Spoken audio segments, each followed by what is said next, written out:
صفحہ نمبر 285 285 اور احادیث نمبر ہے 223 223۔ سبجیکٹ ہے شرم و حیا، معارف الحدیث جلد نمبر 2۔ اعوذ باللہ السمیع العلیم من الشیطان الرجیم، بسم اللہ الرحمن الرحیم۔ قال اللہ تعالی وما آتاکم الرسول فخذوہ وما نہاکم عنہ فانتہوا۔ معارف الحدیث، احادیث نبوی کا ایک جدید اور جامع انتخاب، اردو ترجمہ اور تشریحات کے ساتھ، جلد اول، کتاب الایمان، مولانا محمد منظور نعمانی رحمۃ اللہ، صفحہ نمبر 285، احادیث نمبر 223۔ سبجیکٹ ہے شرم و حیا۔ شرم و حیا ایک ایسا اہم فطری اور بنیادی وصف ہے جس کو انسان کی سیرت سازی میں بہت زیادہ دخل ہے۔ یہی وہ وصف اور خلق ہے جو آدمی کو بہت سے برے کاموں اور بری باتوں سے روکتا ہے اور فواحش و منکرات سے اس کو بچاتا ہے اور اچھے اور شریفانہ کاموں کے لیے آمادہ کرتا ہے۔ الغرض شرم و حیا انسان کی بہت سی خوبیوں کی جڑ، بنیاد اور فواحش و منکرات سے اس کا محافظ ہے۔ اسی لیے رسول اللہ صلی اللہ علیہ وسلم نے اپنی تعلیم و تربیت میں اس پر بہت زیادہ زور دیا ہے۔ اس سلسلہ کے آپ کے چند ارشادات ذیل میں پڑے ہیں اور اس وصف کو اپنے اندر پیدا کرنے اور ترقی دینے کی کوشش کیجیے۔ حدیث نمبر 223۔ قال قال النبی صلی اللہ علیہ وسلم،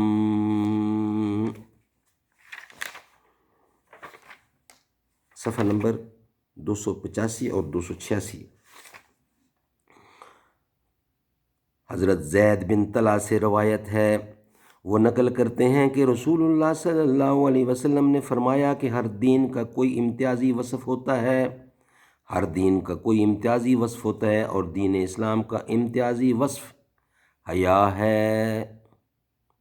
تشریح، مطلب یہ کہ ہر دین اور ہر شریعت میں اخلاق انسانی کے کسی خاص پہلو پر نسبتاً زیادہ زور دیا جاتا ہے اور انسانی زندگی میں اسی کو نمایاں اور غالب کرنے کی کوشش کی جاتی ہے، جیسا کہ حضرت عیسیٰ علیہ السلام کی تعلیم اور شریعت میں رحم دلی عفو درگزر پر بہت زیادہ زور دیا گیا ہے، یہاں تک کہ مسیح تعلیمات کا مطالعہ کرنے والوں کو صاف محسوس ہوتا ہے کہ رحم دلی اور عفو درگزر ہی گویا ان کی شریعت کا مرکزی نقطہ اور ان کی تعلیم کی روح ہے۔ اسی طرح اسلام یعنی حضرت محمد رسول اللہ صلی اللہ علیہ وسلم کی لائی ہوئی شریعت اور تعلیم میں حیا پر خاص زور دیا گیا ہے۔ یہاں یہ بھی سمجھ لینا چاہیے کہ قرآن و حدیث کی اصطلاح میں حیا کا مفہوم بہت وسیع ہے۔ ہمارے عرف اور محاورہ میں تو حیا کا تقاضا اتنا ہی سمجھا جاتا ہے کہ آدمی فواحش سے بچے، یعنی شرمناک باتیں اور شرمناک کام کرنے سے پرہیز کرے، لیکن قرآن حکیم، قرآن و حدیث کی استعمالات پر غور کرنے سے معلوم ہوتا ہے کہ حیا طبیعت انسانی کی اس کیفیت کا نام ہے کہ ہر نامناسب بات اور ناپسندیدہ کام سے اس کو انقباس اور اس کے ارتکاب سے اذیت ہو۔ پھر قرآن و حدیث ہی سے یہ معلوم ہوتا ہے کہ حیا کا تعلق صرف اپنے انباء جنس ہی سے نہیں، بلکہ حیا کا سب سے زیادہ مستحق وہ خالق و مالک ہے جس نے بندہ کو وجود بخشا اور جس کی پروردگاری سے وہ ہر آن حصہ پا رہا ہے اور جس کی نگاہ سے اس کا کوئی عمل اور کوئی حال چھپا نہیں ہے۔ اس کو یوں بھی سمجھا جا سکتا ہے کہ شرم و حیا کرنے والے انسانوں کو سب سے زیادہ شرم و حیا اپنے ماں باپ کی اور اپنے بڑوں اور محسنوں کی ہوتی ہے۔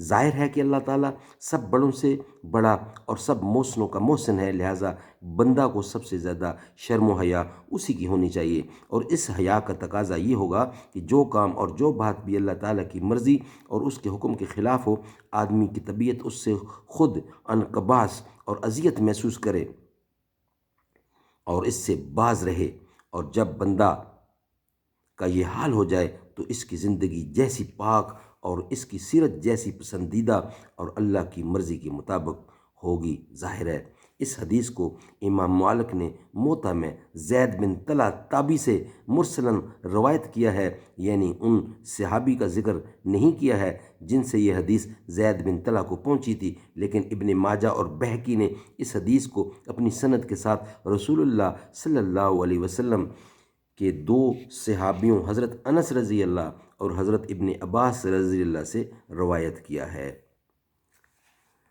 نبی کا نام لب پر ہو تو لب مہکیں، زباں مہکے، عرب مہکے عجم مہکے، عرب مہکے عجم مہکے، یعنی سارا جہاں مہکے۔ صدق اللہ العلی العظیم۔